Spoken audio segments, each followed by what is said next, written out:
Benarnya penegak hukum ini bisa nggak sih nangkep dua manusia kegaduhan itu? Hah? Roy Suryo itu dari ijazah Pak Jokowi dia olok-olok, berabad berjaman. Nyampe anak-anaknya Pak Jokowi juga diolok-olok ijazahnya. Sekarang lari ke makam emaknya Bapak Jokowi. Bisa nggak sih penegak hukum ngasih sanksi tegas untuk manusia tipah sama Roy Suryo itu? Hah? Masa mantan presiden kita udah sekian abad ini diolok-olok mereka, dihina caci maki mereka. Kita sebagai rakyat diam. Penegak hukum juga pada melongo. Ngikutin alur ceritanya Roy Suryo itu yang ada habisnya. Lapor sana, lapor sini. Hah?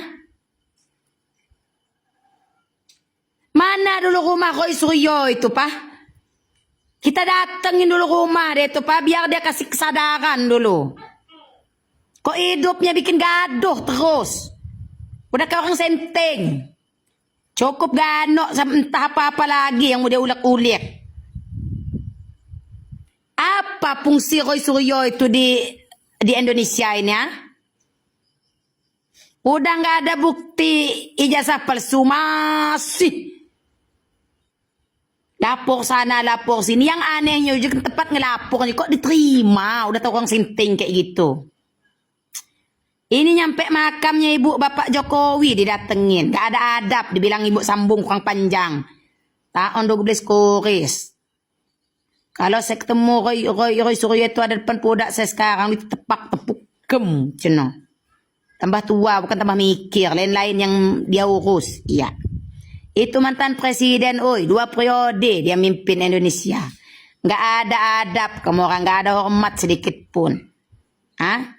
Apapun berita tentang Bapak Jokowi nggak ada urusan. Intinya di tangan Bapak Jokowi. Kampung kami bisa merasakan sekolah gratis, bisa merasakan bantuan ini itu orang-orang miskin. Hah?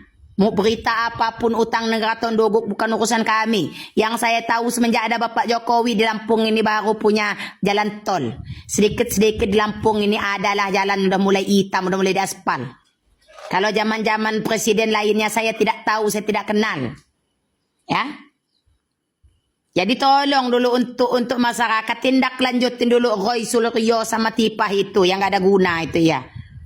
Hah? Makin hari makin stres dia, makin gila, makin menjadi-jadi. Apa karena hukuman di Indonesia ini atau penegak hukumnya tidak tegas ya? Makanya Bapak Jokowi itu makin hari makin dolok-olok. Keluarga Bapak Jokowi juga ada benar-benarnya lagi di mata Roy Suryo Taon itu. Ingat ya. Apapun kehebatan presiden yang sudah-sudah saya tidak tahu dan saya tidak kenal. Setelah Bapak Jokowi memimpin Indonesia baru saya tahu itu yang namanya orang-orang miskin dapat bantuan. Anak-anak itu dapat bantuan sekolah tahun 12 kuris. Karena zaman saya dulu banyak yang terputus sekolah karena tidak mampu. Di zaman Bapak Jokowi mimpin, alhamdulillah sedikit banyak orang lanjut pada sekolah. Ya. Saya yang tidak sekolah dulu. Entah saya zaman di presiden siapa. Tapi intinya semenjak Bapak Jokowi memimpin, Lampung ada tol. Semenjak Bapak Jokowi memimpin, hampir tidak pernah terdengar lagi di kampung sini orang-orang putus sekolah. Ya. Jadi tolong dulu untuk penegak hukum tindakin dulu Roy Suryo Taon Blis terus tepuk yang semangat dulu itu. Ya. Kalau memang kamu orang tidak bisa nindaknya, antar dia itu budak saya. Nanya bejek-bejek ya. Gue rujak nah. Ya gemes ya teman-teman. Saya pribadi juga nggak tahu ya ini proses hukumnya udah sampai mana ya. Karena rasa-rasanya sudah terlalu lama dan banyak juga netizen yang mempertanyakan ya. Jadi ketika Habib melihat adegan video mereka yang lagi di makam Bu Jokowi itu almarhum, apa yang ada di kepala Habib langsung menilai mereka ini? Mereka mereka seorang muslim tapi akhlaknya bukan seorang muslim. Hati mereka tidak ada rasa kemanusiaan. Bolehlah Pak Jokowi itu dijelek-jelekkan. Silahkan. Bebas. tapi jangan orang tuanya.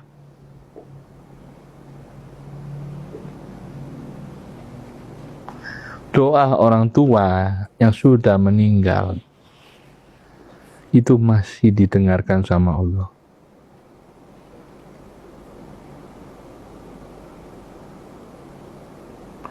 Mau pakai dalil, mau pakai dasar. Saya enggak pakai dasar, saya pakai logika. Logikanya apa? Orang tua kita memperjuangkan kita di dunia dan di akhirat. Di akhirat nanti orang tua kita minta sama Allah, ya Allah, masukkan anakku ini di surga. Aku minta maaf ya Allah, aku tidak pernah mendidik. Sekarang aku janji ya Allah, leburkan dosa, leburkan semua milikku pahalaku untuk anakku supaya masuk surga. Begitu dahsyatnya pembelaan orang tua untuk anak-anak kandungnya.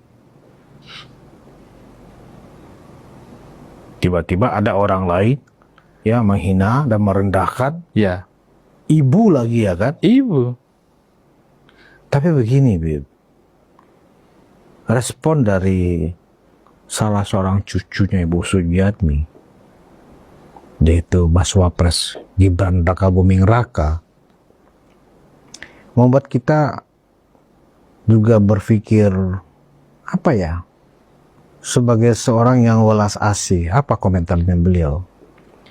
Saya mengucapkan banyak terima kasih kepada Pak Roy Suryo, kepada Ibu Tifa yang telah ikut berziarah ke makam nenek saya, kakek saya.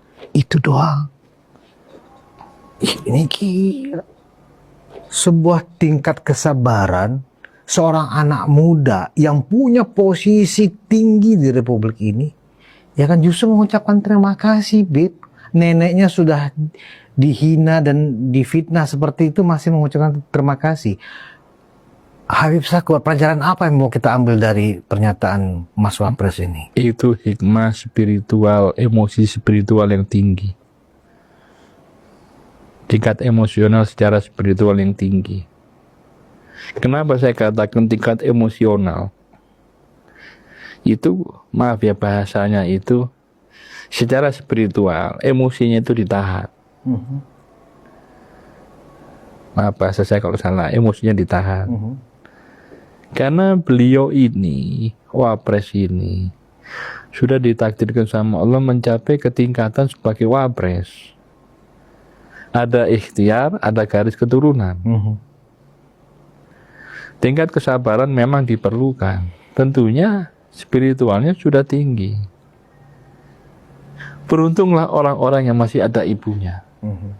Saya yakin Mas Wapres itu tidak lepas dari doa ibunya. Yaitu teman-teman pandangan netizen dan Habib Syakur Ali tentang tanggapan Wapres Gibran kepada Roy Suryo, Refli, dan Dr. Tifa. Ya, semua memuji lah ya kalau kita lihat bagaimana Mas Wapres itu tetap mengeluarkan statement yang positif atas perlakuan teroris ya, padahal sudah sangat memfitnah ya. Kalau menurut teman-teman bagaimana, coba tambahkan di kolom komentar. Itu saja video kali ini, terima kasih yang sudah menyimak sampai selesai. Sampai jumpa di video saya selanjutnya.